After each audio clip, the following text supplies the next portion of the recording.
winner take all in H-Town here. And Buddy Hield, he knew the drill. He comes into Game 7 after going scoreless, 0 of 4 shooting in Game 6, but it's not Ghostbusters, Shanae. Who are you going to call? The Zone Busters. Because whenever in Danny, the reason why he's laughing is because he himself was one.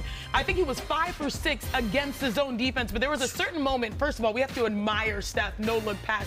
And, like, the window to knock down the shot, that's how much he was in the zone as a Busters.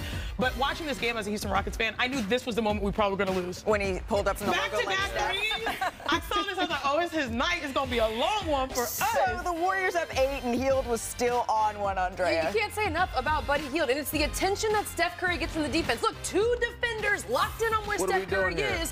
Who's wide open? Buddy Hield, and he makes the Rockets pay. Great contest by Dillon Brooks, doesn't matter. Again, Stephen Curry, look, bringing the ball down. Van Fleet is just going to turn his head because that's the attention Stephen Curry draws. And who's open on the wing? Buddy Hield. He made them pay time and time again.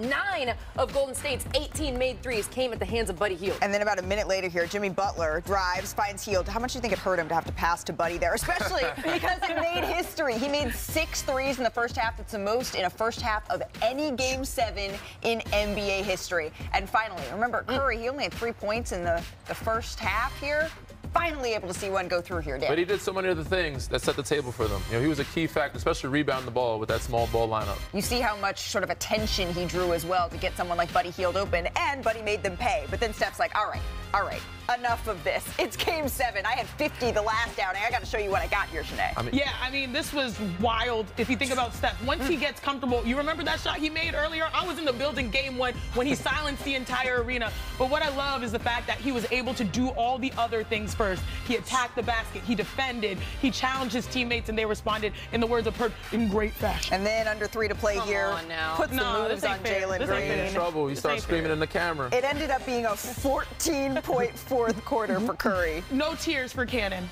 No tears. Not in this one. Not this game. And then I love this. It's not a night-night for himself. It's a night-night for Buddy Hield. 33 points on the evening for Buddy. The Warriors take Game 7, 103-89. Draymond Green loving it after the game. Take a listen.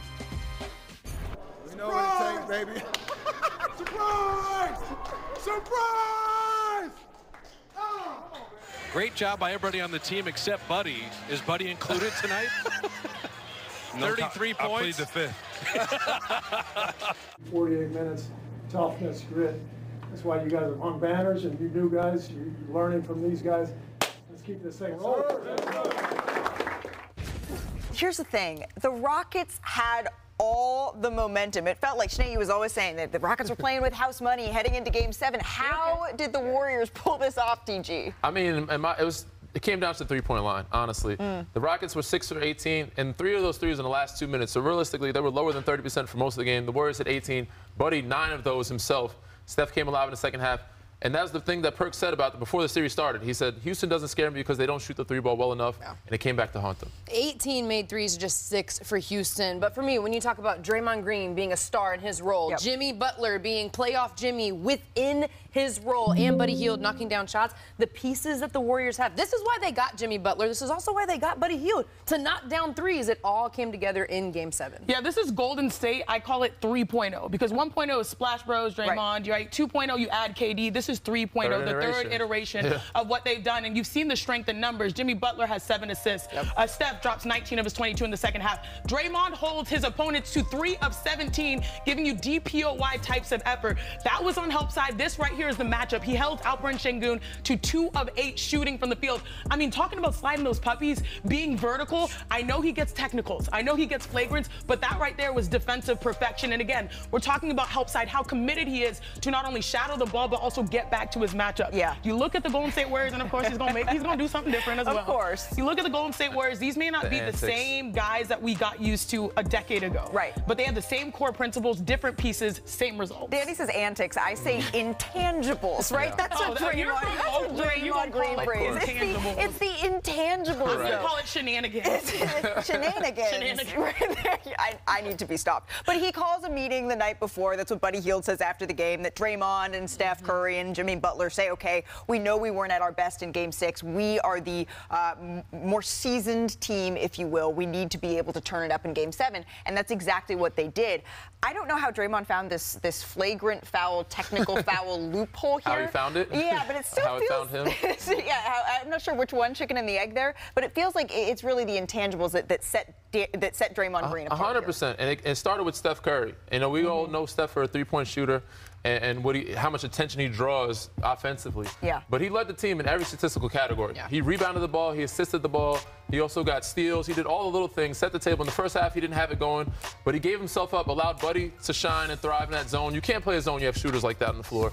But he allowed Buddy to lead the team the first half. Second half, took over. You know, it was his time. But he did everything else that he needed to do. Everybody's worried about his thumb being swollen, but he rebounded, he assisted, he made steals, deflections, all those little things to make sure that they won this Game 7. And now they have a quick turnaround. They are hopping on a flight as we speak to head to Minnesota and see Anthony Edwards. And here's the thing, Ant has made a habit of eliminating legends. He knocked out KD, Jokic, and LeBron in the first 3 playoff series wins of his career. Exactly.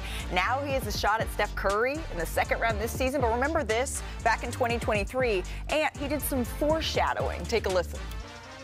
What are you looking forward to most of this upcoming season?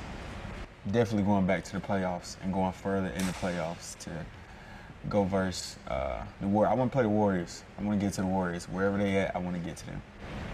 Got you. Why the Warriors so much? I mean, because Draymond talks so much trash. That's pretty much the only reason. So what he's saying is, Warriors, come out to play. Wow, you were too good at that. Yeah. The Wolves are the favorites in this series against Golden State. This is all according to ESPN Bet Sportsbook. In just the third series, pitting a 6th seed against a 7th seed since seeding began in '84. But it feels like, so the Rockets, right? They had a ton of success with that double big lineup against the Golden State Warriors. Minnesota has a better double big lineup that they can deploy. What's the key to this one going to be? It's going to be height, honestly, in size and versatility. That's something that the Rockets lacked in certain positions where they have offensive liabilities. Well, no, they've got plenty of guys, the Timberwolves, that can play on both sides. And if you look at this, look at the starting lineup. It's 6'2", 6'4", 6'4", 6'7", and 6'6". And they're being kind to a couple of them on the Warriors side. T-Wolves, 6 foot, okay, you give that, Ant 6'3", but then you have 6'9", 6'9", 7'1". And that 6'9" in the middle between McDaniels and Randall, those are the guys that can be versatile and switch on the perimeter. And on top of it, they're also giving you great minutes as, I don't even want to say role players. What's the difference between a role player and someone who's like breaching all-star with their production over the last 2 weeks? That's what Jaden McDaniels and Julius Randle have been. They have been consistent in their roles, and that's why they look to see if their advantage can actually come through. But lastly, I'll say this, Danny. You said something here.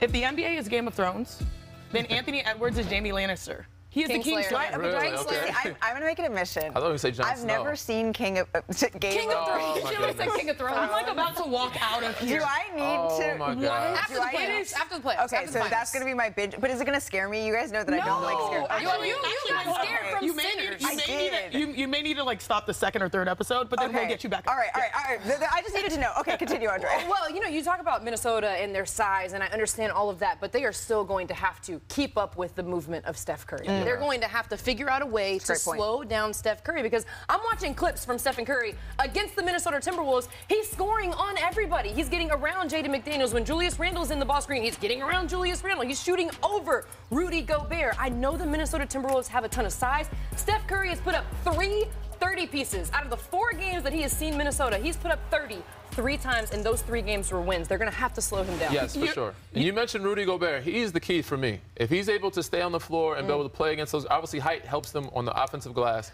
He can hide himself a little bit, but if Draymond's hitting threes, if Jimmy's hitting threes, and he has to switch on Steph, it's going to be trouble for Rudy in Minnesota. You're right, but I like going into the matrix on both of you guys, because you talk about that Minnesota will have to keep up with Steph's speed. He ran 1.97 miles yesterday, the most in his playoff tenure. That's correct. But I do think that imitation is the greatest form of flattery. Anthony Edwards actually led the NBA this year and made threes. Where did he learn from? KD and Steph at the Olympics. So he's emulating his own idols. So yeah, I mean, as much as Steph moves, they're going to have to keep up with Ant-Man, who also is a physical beast as well. And it's also just mind-blowing to me that we haven't mentioned the biggest factor in this game in Jimmy Butler. Minnesota hasn't seen a Golden State Warriors team with Jimmy Butler on it. He wasn't on the Warriors yet when the Warriors played Minnesota. So how Minnesota handles Jimmy Butler and how Jimmy Butler handles being back in Minnesota, it's interesting. And also, today's clearly excited and Draymond handling his emotions against someone like Anthony Edwards and Monsieur Rudy Gobert, who is certainly going to have something to say. So what you're saying, though, is like Steph Curry is like a Jon Snow, if you will. Maybe. Or then who's Daenerys? We got to find someone. This is too deep for me now. All right, coming up here on NBA Today. Hey, Shanae, what the hell? What the hell, Burton? Don't do it. What hell, LeBron James? How did Tyrese Halliburton and the Pacers steal home court advantage from the top-seeded Cavaliers in Game 1? Shanae Drea, tell us why Cleveland is on